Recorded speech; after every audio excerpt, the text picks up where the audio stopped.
Damn it, Bobby, this just ain't right.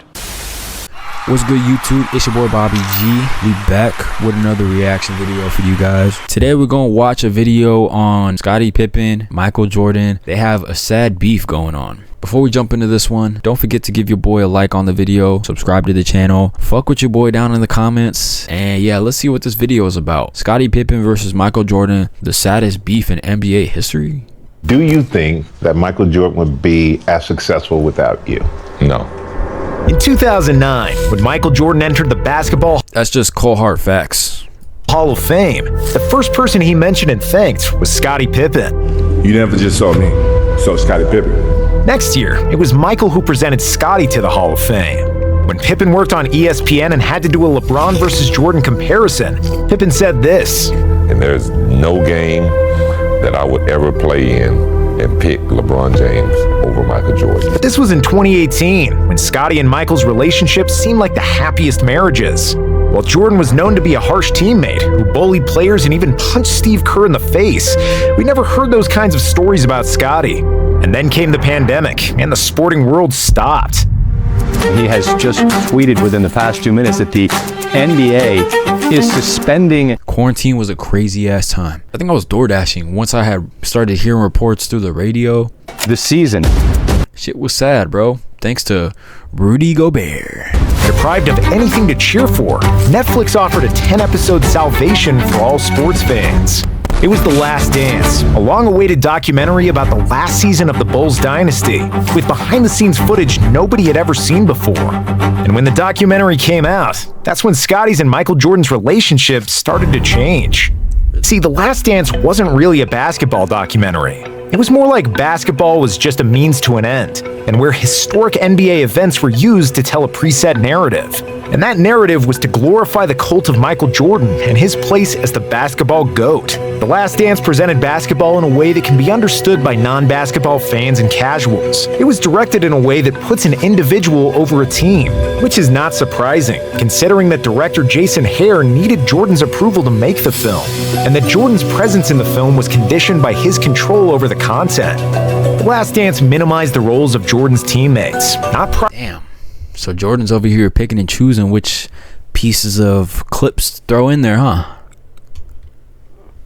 properly explaining that MJ had by far the best supporting cast in the NBA. The documentary never mentioned that Steve Kerr was the most accurate three-point shooter of all time, that Horace Grant made 4 all-defensive teams, or that Tony Kukoc was the best European player and the most versatile power forward in the NBA. The doc barely mentioned a defensive ace Ron Harper, and they completely failed to say a single thing about center Luke Longley.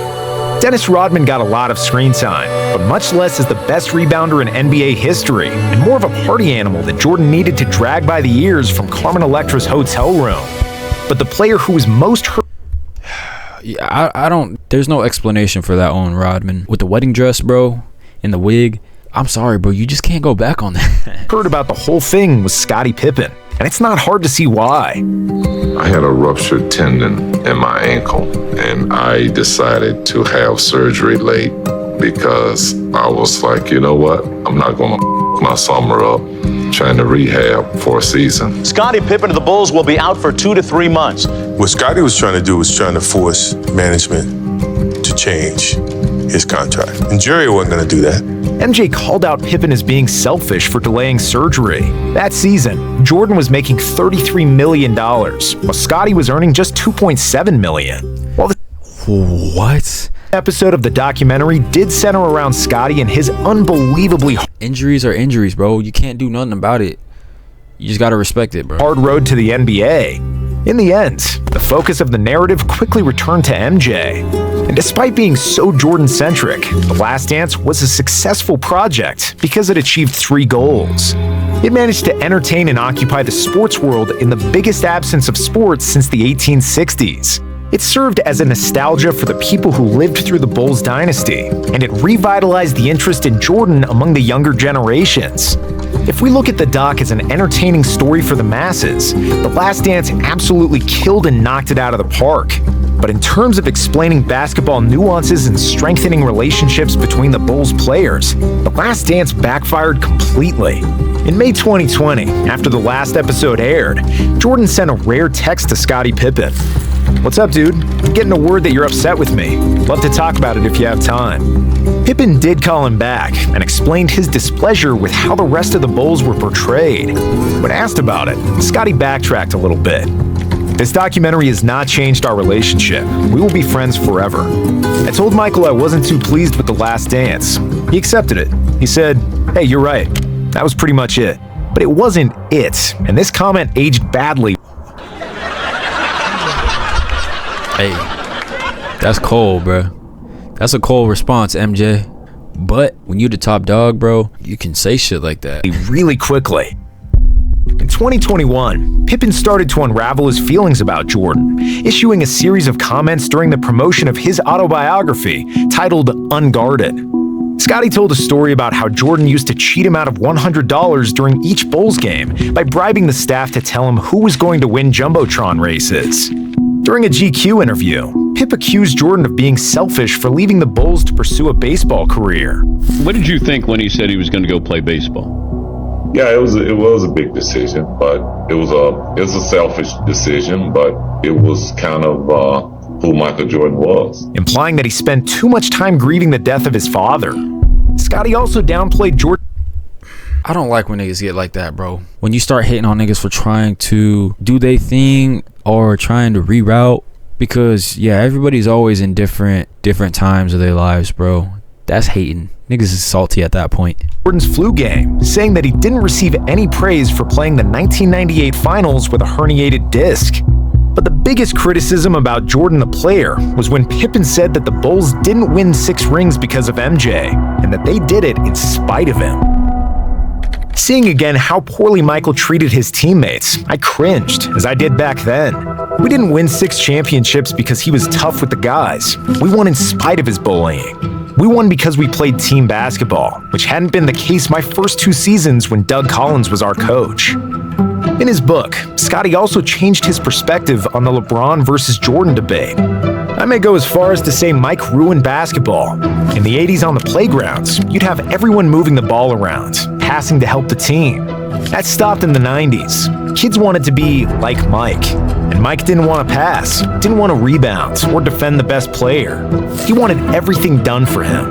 That's why I always believed LeBron James was the greatest player this game has ever seen. He does everything and embodies what the game is true. Is this not facts? Is this not facts? LeBron is every position on the court. He's played every single position on the court. Jordan don't do that. Stop with the rings. Stop with the rings. Stop with that. Because if we're really going based off of rings, it's a completely different conversation. This Bulls team, this Bulls dynasty team, if you take Jordan out the mix, do y'all think that they could still win chips, bro? Because apparently they're winning in spite, to try to prove this nigga MJ wrong. But do you guys think that they could still win a chip without MJ? Scottie Pippen, Rodman, Kukoc, Steve Kerr, Longley, all those guys? Truly about. Don't abandon me yet! The rest of the book was even more critical about Jordan and The Last Dance, saying that every episode was the same. Michael on a pedestal, his teammates secondary, referred to as his supporting cast. Michael could shoot 6 for 24 from the field, commit 5 turnovers, and he was still, in the minds of the adoring press and public, the errorless Jordan. Scottie was also pissed that Jordan received $10 million for his involvement in the documentary, while he and the rest of the Bulls got nothing. Pip wasn't done there, and he also... There's multiple players on this team whose faces were all over the documentary, and you telling me they didn't get not even a cut? Not even a small cut? That's crazy. That's ridiculous. Loaded on Phil Jackson during an interview with Dan Patrick. No, I understand that, Scottie. I'm just going by what you said. You said you need to read between the fine lines. It was a racial move to give Tony Kukoc a rise. So, I mean, if you knew that Scottie Pippen had been with the Bulls from '87, wouldn't you give Scottie Pippen one opportunity to get a last-second shot without Michael Jordan. But have you talked to Phil about this? Because by saying a racial move, then you're calling Phil a racist. I don't got a problem with that. Scotty took shots at Charles Barkley, calling him not dedicated enough to win a title, and Isaiah Thomas, whom he called a dirty player. However, while we do agree that hella people called Isaiah Thomas and the Bad Boy Pistons dirty, bro. The Last Dance was overly centered on Jordan, and that there was a lot of truth in Pippen's words about the documentary, we can't escape the feeling that Scotty overreacted. In the doc, MJ still said there is no Jordan without Pippen. The Last Dance covered how underpaid Pippen was, and his success as the leader of the Bulls without Jordan. Phil Jackson called Scotty the second best player in the league, and the doc mentioned Pippen guarding Magic in the '91 finals instead of Jordan, a key moment that turned the series around. So for Scotty to be going on this kind of media rampage, it just feels like a bit too much. We understand that it's hard to be the Robin to Jordan's Batman and live constantly in his shadow, and then relive that all over again in the documentary. But after the but it's okay though. That's the thing. Some people feel like it's wrong to be the Robin to somebody's Batman, bro. It's okay, because then when time goes by, you might have your spot to be Batman. Somebody else gonna be. It's just how it goes. The dust settled and all the insults had landed. It sounds like Pippen was just trying to say outlandish quotes to sell more copies of his book. And throughout all of Pippen's bad-mouthing, Jordan never said another word publicly. There was no statement, trash-talking, or even acknowledging that Pippen suddenly turned into his biggest hater. It was only a sign that all the bridges were burned and that their relationship was broken beyond repair. To add insult to injury, in 2022, MJ's son Marcus Jordan started dating Scotty's ex-wife, Larsa Pippen, which certainly didn't feel good for her ex-husband. Wherever Scotty looked, Jordan was sticking it to a Pippen, and it seems like his anger towards MJ will not stop it. Come on, bro. You knew exactly what you was doing right there with that one, bro.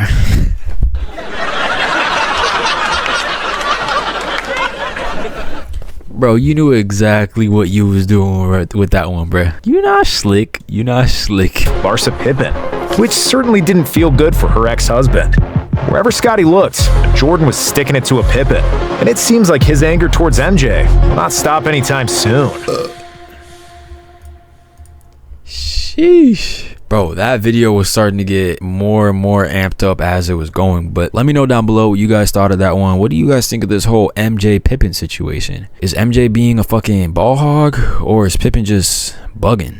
Let me know. Don't forget to give this video a like, subscribe to the channel, pop up in the comments, fuck with your boy. Thanks for watching this video, you guys. I'll see y'all in the next one. Peace.